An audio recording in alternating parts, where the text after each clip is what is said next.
2 Raja-Raja pasal 1. Nabi Elia memberitahukan kematian Ahazia. Sesudah Ahab mati, maka memberontaklah Moab terhadap Israel. Pada suatu hari jatuhlah Ahazia dari kisi-kisi kamar atasnya yang ada di Samaria, lalu menjadi sakit. Kemudian dikirimnyalah utusan-utusan dengan pesan, "Pergilah, mintalah petunjuk kepada Baal Zebub, Allah di Sikron. Apakah aku akan sembuh dari penyakit ini?" Tetapi berfirmanlah malaikat Tuhan kepada Elia, orang Tisbe itu, "Bangunlah, berangkatlah menemui utusan-utusan Raja Samaria, dan katakan kepada mereka, apakah tidak ada Allah di Israel, sehingga kamu ini pergi untuk meminta petunjuk kepada Baal Zebul, Allah di Sikron?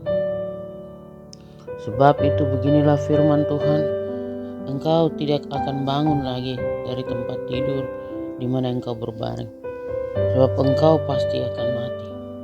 Lalu pergilah Elia sesudah utusan-utusan itu kembali kepada raja.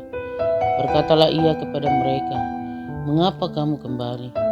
Jawab mereka kepadanya, "Ada seorang datang menemui kami dan berkata kepada kami, pergilah, kembalilah kepada raja yang telah menyuruh kamu, dan katakanlah kepadanya, beginilah firman Tuhan, apakah tidak ada Allah di Israel, sehingga engkau menyuruh meminta petunjuk kepada Baal Zebub, Allah di Sikron?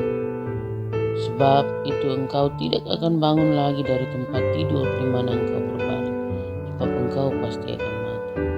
Lalu bertanyalah ia kepada mereka, "Bagaimanakah rupa orang yang telah menemui kamu itu, dan yang mengatakan perkataan ini kepadamu?"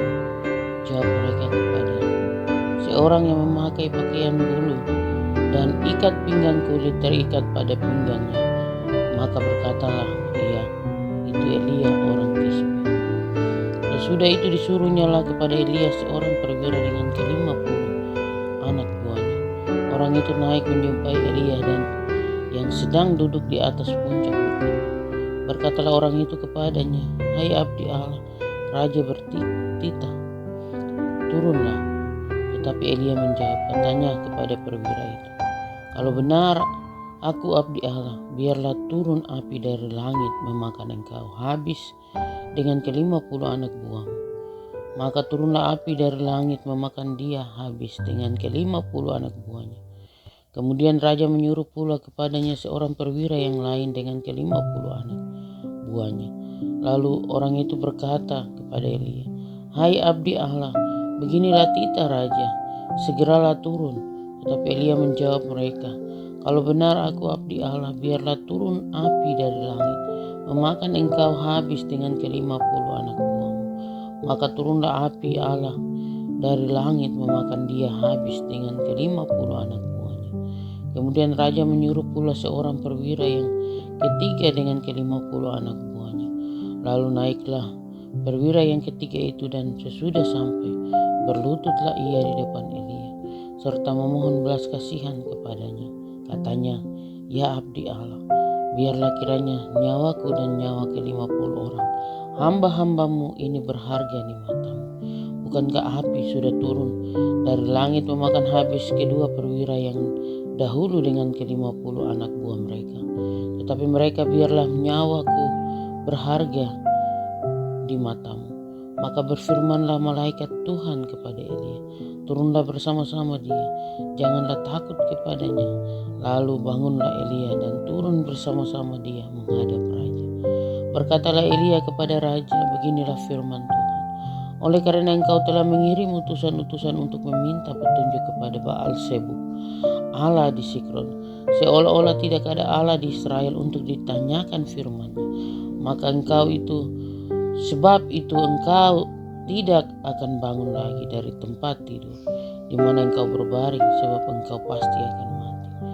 Maka matilah raja sesuai dengan firman Tuhan yang dikatakan oleh Elia. Maka Yoram menjadi raja menggantikan dia. Dalam tahun kedua zaman Yoram bin Yosafat, Raja Yehuda, sebab Ahazia tidak mempunyai anak laki-laki. Selebihnya dari riwayat Ahazia, apa yang dilakukannya, bukankah semuanya itu tertulis dalam kitab sejarah Raja-Raja Israel? 2 Raja-Raja pasal 2. Elia naik ke surga. Menjelang saatnya Tuhan hendak menaikkan Elia ke surga. Dalam angin badai Elia dan Elisa sedang berjalan dari Gilgal. Berkatalah Elia kepada Elisa, "Baiklah tinggal di sini, sebab Tuhan menyuruh aku ke Betel." Tetapi Elisa menjawab, "Demi Tuhan yang hidup dan demi hidupmu sendiri, sesungguhnya aku tidak akan meninggalkan engkau." Lalu pergilah mereka ke Betel. Pada waktu itu keluarlah rombongan nabi yang ada di Betel mendapatkan Elisa. Lalu berkatalah mereka kepadanya, "Sudahkah engkau tahu bahwa pada hari ini tuanmu akan diambil daripadamu oleh Tuhan, terangkat ke surga?" Jawabnya, "Aku juga tahu, diamlah."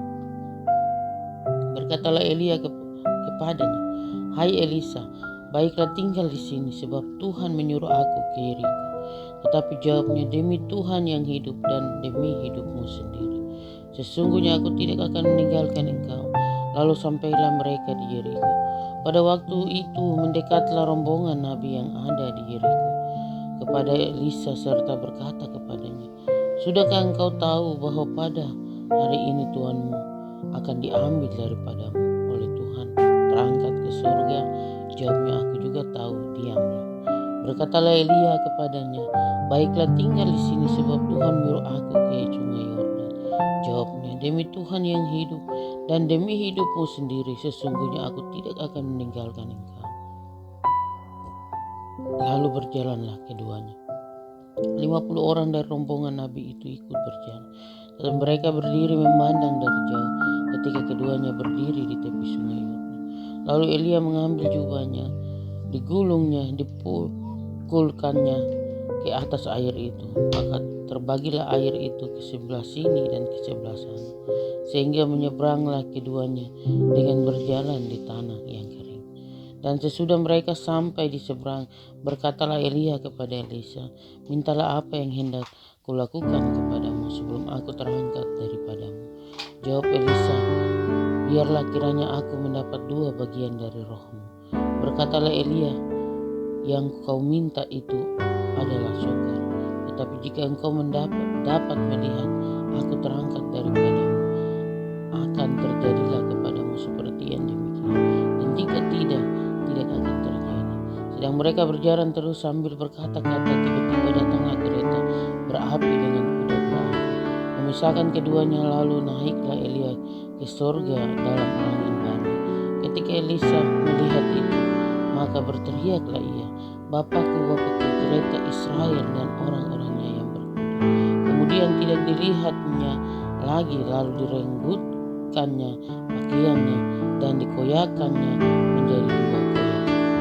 Sesudah itu dipungutnya jubah Elia yang telah terjatuh. Lalu ia berjalan hendak pulang dan berdiri di tepi sungai Yordan. Ia mengambil jubah Elia yang telah terjatuh itu, dipukulkannya ke atas air itu sambil berseru, "Di manakah Tuhan Allah Elia?" Ia memukul air itu lalu terbagi ke sebelah sini dan ke sebelah sana.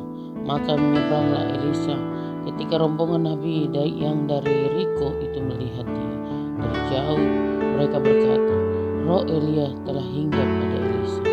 Mereka datang menemui dia, lalu sujudlah mereka kepadanya sampai ke tanah. Mereka berkata, "Coba lihat, di antara hamba-hambamu ini ada 50 orang laki-laki, orang-orang tangkas. Biarlah mereka itu pergi mencari Tuhanmu. Jangan-jangan ia diangkat oleh Tuhan dan dilemparkannya ke atas salah satu gunung atau ke dalam salah satu lubang." Elisa menjawab, "Janganlah suruh pergi." Tetapi ketika mereka mendesak-desak dia sampai memalukan, maka berkatalah ia, "Suruhlah pergi." Mereka menyuruh 50 orang. Orang-orang ini mencari 3 hari lamanya, tetapi tidak bertemu dengan Elia. Ketika mereka kembali kepada Elisa yang masih tinggal di kota Yeriko, berkatalah ia kepada mereka, "Bukankah telah kukatakan kepadamu, jangan pergi?" Elisa menyehatkan air di Herok. Berkatalah penduduk kota itu kepada Elisa, cobalah lihat, letaknya kota ini baik, seperti tuanku lihat, tetapi airnya tidak baik, dan di negeri ini sering ada keguguran bayi. Jawabnya, ambillah sebuah pinggan baru bagiku dan taruhlah garam ke dalamnya. Maka mereka membawa pinggan itu kepadanya. Kemudian pergilah ia ke mata air mereka dan melemparkan garam itu ke dalamnya, serta berkata, beginilah firman Tuhan, telah kusehatkan air ini, maka tidak akan terjadi lagi olehnya kematian atau keguguran. Demikianlah air itu menjadi sehat sampai hari ini, sesuai dengan firman yang telah disampaikan ke Elisa. Anak-anak Betel menjenguk Elisa. Elisa pergi dari sana ke Betel, dan sedang ia mendaki, maka keluarlah anak-anak dari Betel, lalu mencemohkan dia serta berseru kepada, naiklah botak, naiklah botak. Lalu berpalinglah ia ke belakang, dan ketika ia melihat mereka, dikutuknyalah mereka demi nama Tuhan. Maka keluarlah 2 ekor beruang dari hutan, lalu mencabik-cabik dari mereka 42 orang anak. Dari sana pergilah ia ke Gunung Karmel, dan dari sana pula kembalilah ia ke Samaria. 2 Raja-Raja pasal 3. Yoram berperang melawan Moab. Yoram anak Ahab menjadi raja di Samaria atas Israel dalam tahun ke-18 zaman Yehoshafat raja Yehuda, dan ia memerintah 12 tahun lamanya. Ia melakukan apa yang jahat di mata Tuhan, tetapi bukan seperti ayahnya dan seperti ibunya. Ia menjauhkan tugu berhala Baal yang didirikan ayahnya. Namun demikian ia masih berpaut kepada dosa Yerobeam bin Nebat yang mengakibatkan orang Israel berdosa pula. Ia tidak menjauhinya. Mesa Raja Moab adalah seorang peternak domba. Sebagai upeti ia membayar kepada Raja Israel 100.000 anak domba dan bulu dari 100.000 domba jantan. Tetapi segera sesudah Ahab mati, memberontaklah Raja Moab terhadap Raja Israel. Keluarlah Raja Yoram pada waktu itu dari Samaria, lalu ia memeriksa barisan seluruh orang Israel. Selanjutnya ia menyuruh orang kepada Yosafat, Raja Yehuda, dengan pesan, Raja Moab telah memberontak terhadap aku. Maukah engkau bersama-sama aku berperang melawan Moab? Jawabnya, aku akan maju, kita sama-sama, aku dan engkau, rakyatku dan rakyatmu, kudaku dan kudamu. Lagi ia bertanya, melalui jalan manakah kita akan maju? Jawabnya, melalui padang gurun Edom. Maka berjalanlah Raja Israel dan Raja Yehuda dan Raja Edom. Tetapi sesudah mereka berkeliling 7 hari perjalanan, jauhlah, maka tidak terdapat air untuk tentara dan untuk hewan yang mengikuti mereka. Lalu berkatalah Raja Israel, wahai Tuhan telah memanggil ketiga raja ini untuk menyerahkan mereka ke dalam tangan-Mu. Tetapi bertanyalah Yosafat, tidak adakah di sini seorang nabi Tuhan, supaya dengan perantarannya kita meminta petunjuk Tuhan? Lalu salah seorang pegawai Raja Israel menjawab, katanya, di sini ada Elisa bin Shafat yang dahulu melayani Elia. Berkatalah Yosafat, memang padanya ada firman Tuhan. Sesudah itu pergilah Raja Israel dan Yosafat dan Raja Edom kepada Elisa. Tetapi berkatalah Elisa kepada Raja Israel, apakah urusanku dengan engkau? Pergilah kepada para nabi ayahmu dan kepada para nabi ibumu. Jawab Raja Israel kepadanya, jangan begitu, sebab Tuhan memanggil ketiga raja ini untuk menyerahkan mereka ke dalam tangan orang Moab. Berkatalah Elisa, demi Tuhan semesta alam yang hidup, yang di hadapannya aku menjadi pelayan, jika tidak karena Yosafat Raja Yehuda, maka sesungguhnya aku ini tidak akan memandang dan melihat kepadamu. Maka sekarang jemputlah bagiku seorang pemetik kecapi. Pada waktu pemetik kecapi itu bermain kecapi, maka kekuasaan Tuhan meliputi dia. Kemudian berkatalah ia, berfirmanlah Tuhan, beginilah firman Tuhan, biarlah di lembah ini dibuat parit-parit. Sebab beginilah firman Tuhan, kamu tidak akan mendapat angin dan hujan, namun lembah ini akan penuh dengan air sehingga kamu serta ternak sembelihan dan hewan pengangkut dapat minum. Dan itu pun adalah perkara ringan di mata Tuhan.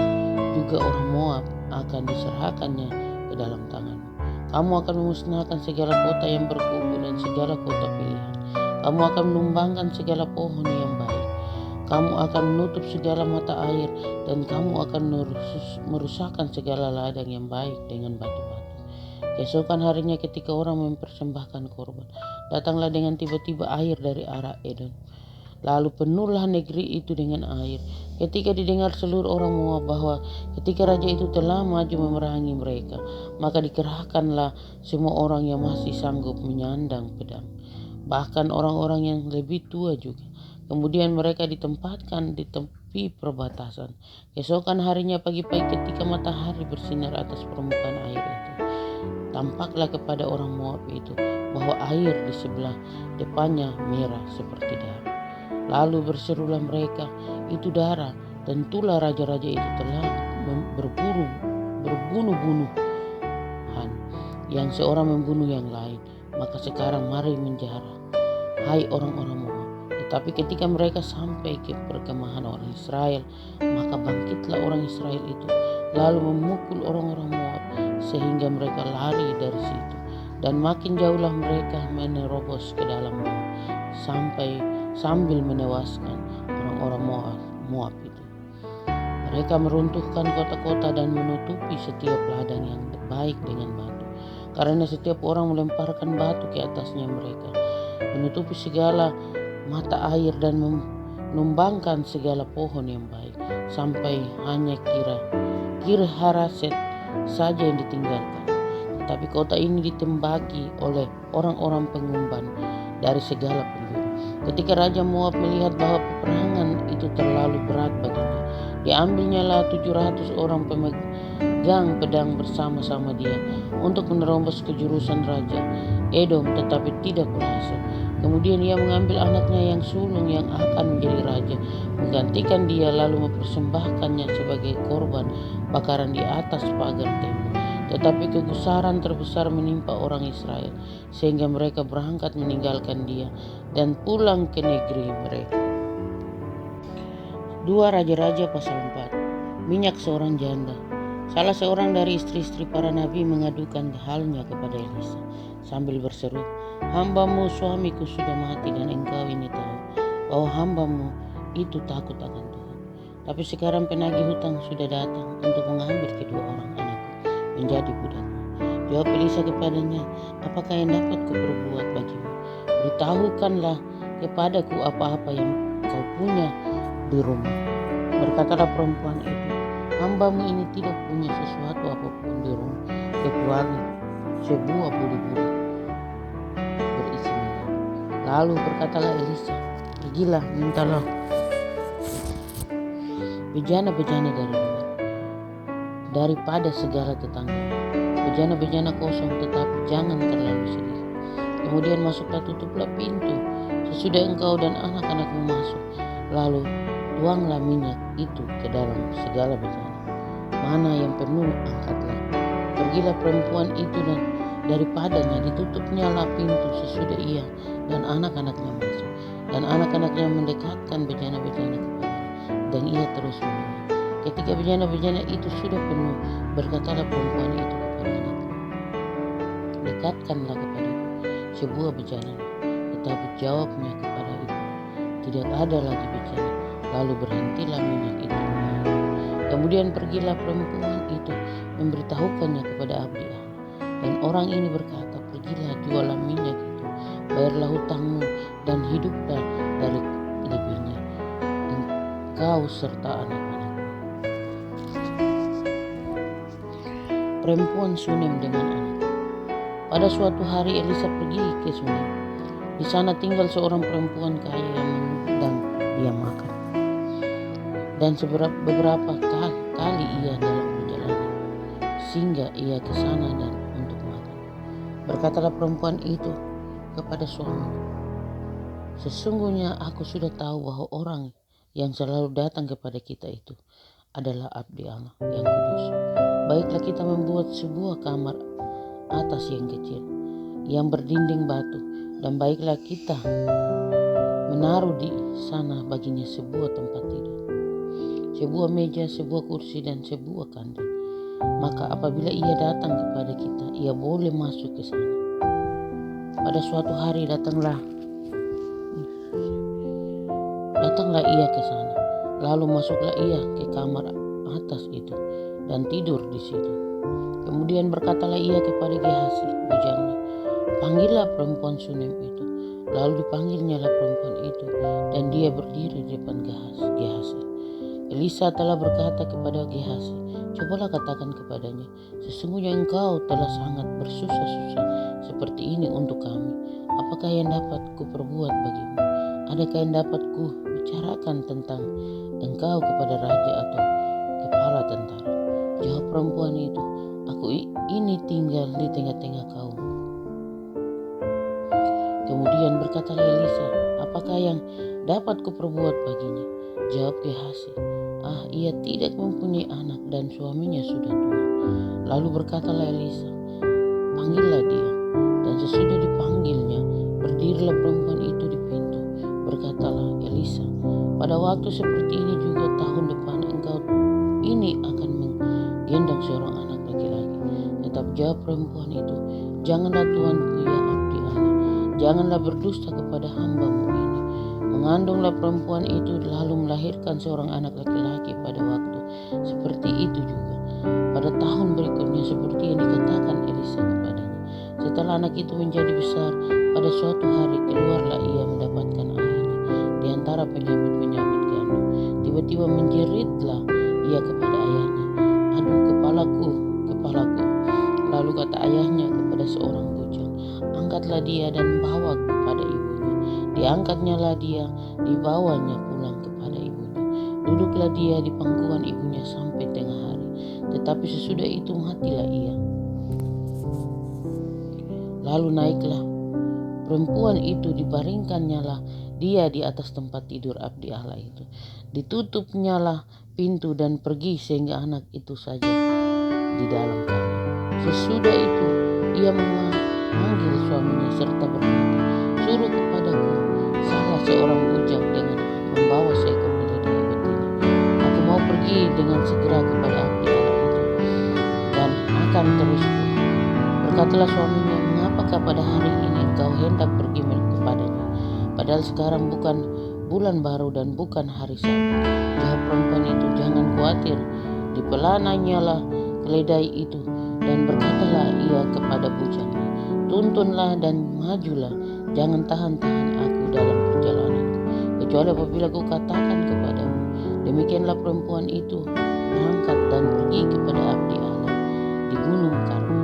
Segera sesudah abdi Allah melihat dia dari jauh, berkatalah ia kepada Gehazi bujangnya, lihat perempuan Sunem itu datang.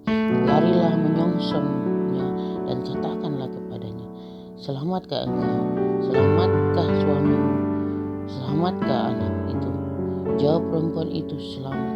Dan sesudah ia sampai ke gunung itu, dipegangnyalah kaki abdi Allah itu. Tetapi Gehazi mendekat hendak mengusirnya. Lalu berkatalah abdi Allah, biarkanlah dia, hatinya pedih. Tuhan menyembunyikan hal ini daripadaku, tidak memberitahukannya kepadaku. Lalu berkatalah perempuan itu, adakah kau minta seorang anak laki-laki daripada tuanku? Bukankah telah kukatakan, jangan aku diberi harapan kosong? Maka berkatalah Elisa kepada Gehazi, ikatlah pinggangmu, bawalah tongkatku di tanganmu, dan pergilah. Apabila engkau bertemu dengan seseorang, janganlah beri salam kepadanya. Apabila seseorang memberi salam kepadamu, janganlah balas dia. Kemudian turunlah tongkatku ini di atas anak itu. Tetapi berkatalah ibu anak itu, demi Tuhan yang hidup dan demi hidupmu sendiri, sesungguhnya aku tidak akan meninggalkan engkau. Lalu bangunlah Elisa dan berjalan mengikuti perempuan. Adapun Gehazi telah berjalan mendahului mereka dan telah menaruh tongkat di atas anak itu. Tetapi tidak ada suara dan tidak ada tanda hidup. Lalu kembalilah ia menemui Elisa serta memberitahukan kepadanya katanya, anak itu tidak bangun. Dan ketika Elisa masuk ke rumah, ternyata anak itu sudah mati dan terbaring di atas tempat tidur. Sudah ia masuk, ditutupnya lah pintu sehingga ia sendiri dengan anak itu di dalam kamar. Kemudian berdoalah ia kepada Tuhan. Lalu ia membaringkan dirinya di atas anak itu, dengan mulutnya di atas mulutnya anak itu, dan matanya di atas mata anak itu, serta telapak tangannya di atas telapak tangan anak itu. Dan karena ia meniarap di atas anak itu, maka menjadi panaslah badan anak itu. Sesudah itu ia berdiri kembali dan berjalan dalam rumah itu, sekali ke sana dan sekali ke masjid.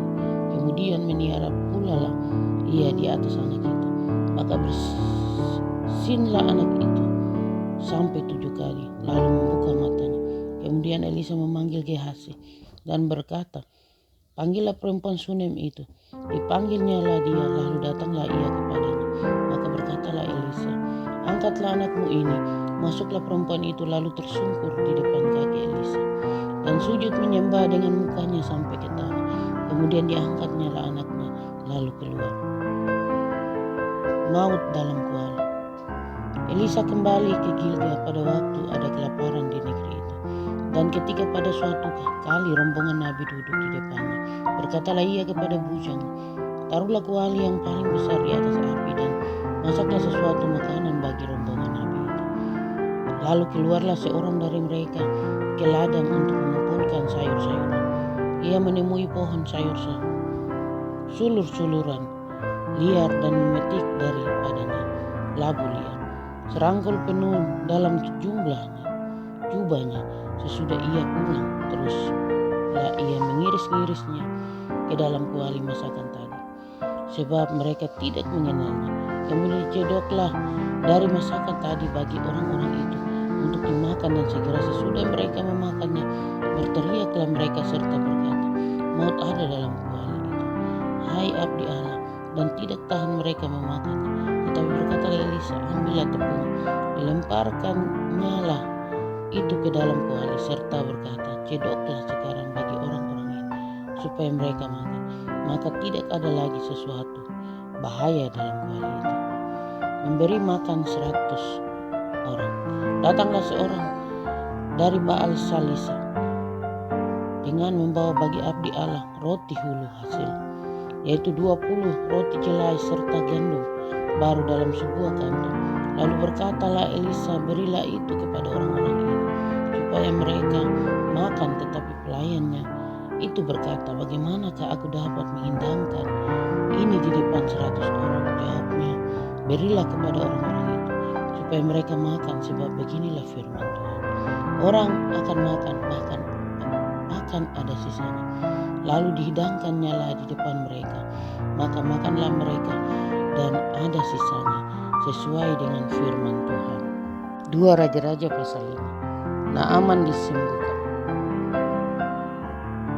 Naaman panglima Raja Aram adalah seorang terpandang di hadapan Tuhan dan sangat disayangi, sebab oleh dia Tuhan telah memberikan kemenangan kepada orang Aram. Tetapi orang itu seorang pahlawan tentara sakit kusta. Orang Aram pernah keluar bergerombolan dan membawa tertawan seorang anak perempuan dari negeri Israel. Ia menjadi pelayan pada istri Naaman.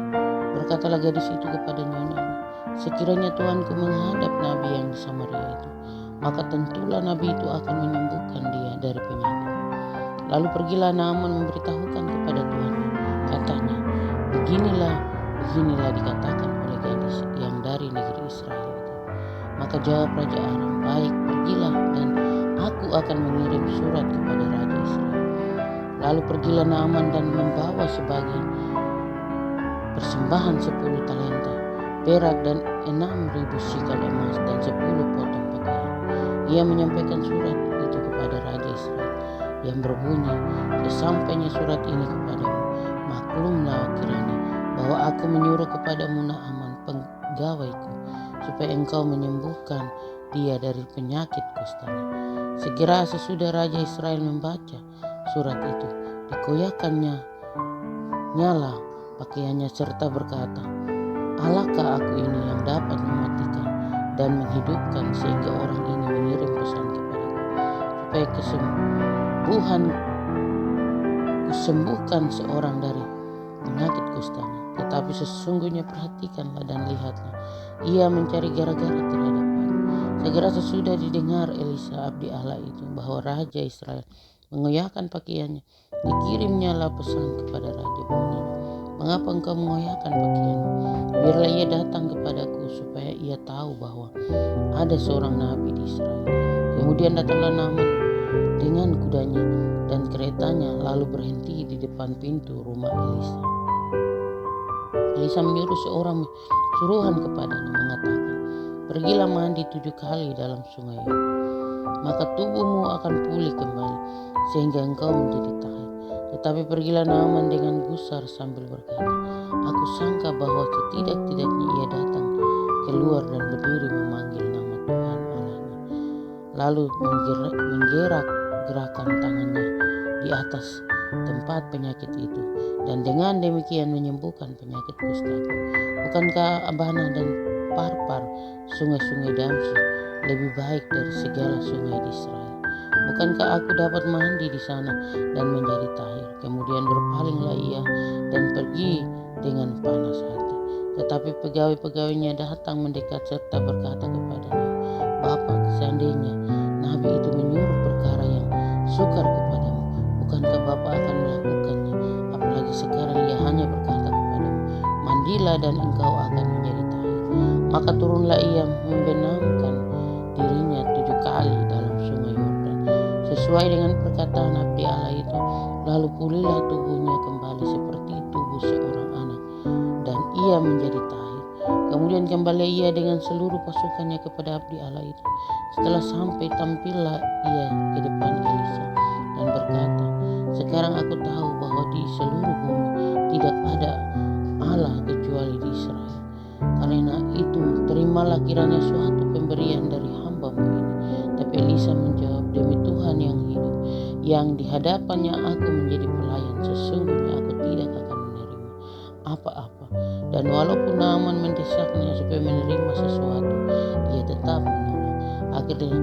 Akhirnya berkatalah Naaman, jikalau demikian, biarlah diberikan kepada hamba-Mu ini tanah sebanyak muatan sepasang bagal, sebab hamba-Mu ini tidak lagi akan mempersembahkan korban bakaran atau korban sembelihan kepada Allah lain kecuali kepada Tuhan, dan kiranya Tuhan mengampuni hamba-Mu ini. Dalam perkara yang berikut, apabila Tuhanku masuk ke kuil Rimon untuk sujud menyembah di sana, dan aku menjadi pengapitnya, sehingga aku harus ikut sujud menyembah dalam kuil Rimon itu, kiranya Tuhan mengampuni hamba-Mu ini dalam hal itu. Maka berkatalah Elisa kepadanya, pergilah dengan selamat. Setelah Naaman berjalan tidak berapa jauh daripadanya, berpikirlah Gehazi bujang Elisa abdi Allah, sesungguhnya Tuhanku terlalu menyegani Naaman orang Aram ini dengan tidak menerima persembahan yang dibawanya demi Tuhan yang hidup. Sungguhnya aku akan berlari mengejar dia dan akan menerima sesuatu daripadanya. Lalu Gehazi mengejar Naaman dari belakang. Ketika Naaman melihat ada orang berlari-lari mengejarnya, turunlah ia dengan segera dari atas kereta untuk mendapatkan dia dan berkata, selamat. Jawabnya, selamat. Tuanku, Elisa menyuruh aku mengatakan baru saja datang kepadaku 2 orang muda dari pegunungan Efraim, dari antara rombongan nabi, baiklah berikan kepada mereka setalenta perak dan 2 potong pakaian. Naaman berkata, silakan ambillah 2 talenta. Naaman mendesak dia dan membungkus 2 talenta perak dalam 2 pundi-pundi dan 2 potong pakaian, lalu memberikannya kepada 2 bujang. Mereka ini mengangkut semuanya di depan Gehazi. Setelah mereka sampai ke bukit, sambut nyala dari tangan mereka, disimpannya di rumah dan disuruhnya kedua orang itu pergi. Maka pergilah mereka. Baru saja Gehazi masuk dan tampil ke depan tuannya. Berkata Elisa kepadanya, dari mana Gehazi? Jawabnya, hamba-Mu ini tidak pergi ke mana-mana. Tetapi kata Elisa kepadanya, bukankah hatiku ikut pergi? Ketika orang itu turun turun dari atas keretanya dan mendapatkan engkau. Maka sekarang engkau telah menerima perak dan dengan itu dapat memperoleh kebun-kebun, kebun zaitun, kebun anggur, kambing domba, lembu sapi, budak laki-laki dan budak perempuan. Tetapi penyakit kusta namun akan melekat kepadamu dan kepada anak cucumu untuk selama-lamanya. Maka keluar lagi Gehazi dari depannya dengan kena kusta putih seperti salju.